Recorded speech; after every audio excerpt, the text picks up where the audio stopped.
تعالي بقى اقولك ازاي تعملي فراخ مشويه بطريقه شهيه، لونها ابيض، اللحم طري وجوسي، تنفع بالصدور او الاوراق او الفرخه سليم. عملنا البطاطس دي باقل من ربع كيلو من اللحمه المفرومه وكانت خطيره. تعالوا نبتدي بيها. هاتي بطاطس على قد الصينيه اللي انت هتعمليها او على عدد افراد اسرتك براحتك خالص. اقسميها نصين كده وتكون طويله شويه ومليانه، ما تكونش رفيعه قوي. هنبدا نقورها كده بالمعلقه، بتتقور بسهوله، اسهل من تقوير الكوسه ما تقلقوش.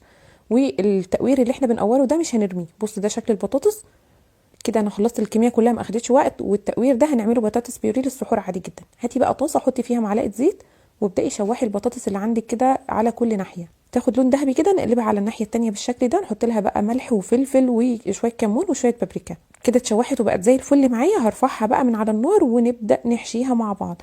الحشو بتاعي ده العصاج اللي احنا كنا مفرزينه، فاكرينه؟ عرفتوا بقى التفريزات بتفرق ازاي؟ حطيت عليه معلقتين من الصلصه اللي كنا مفرزينها وشويه صلصه كده في ارضيه الطاجن بتاعي، وابتديت ارص البطاطس. طبعا الصلصه دي صلصه بس متصلصله ومتفرزه، مش محطوط عليها اي اضافات.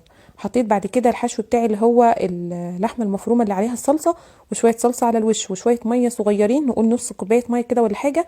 وهنغطي البطاطس بتاعتنا دي وندخلها الفرن نص ساعه. هنفتح اخر 5 دقايق، نحط على وشها جبنه موتزاريلا تاخد لون منتهى اللذاذه. تنفع جدا في العزومات كطبق اساسي على السفره، وتنفع لو غدا مع رز بشعريه. وانا عملت معاها كمان الفراخ الخطيره دي. هقول هحط معلقتين كبار من الزيت، عليهم معلقه من عسل النحل، حط ملح، حط بابريكا مدخنه، شويه من الفلفل الاسود، شويه من بهارات الفراخ، كزبره، شطه، وكمان هحط شويه من الزعتر. ممكن تزودي جنزبيل كمان بيبقى حلو قوي.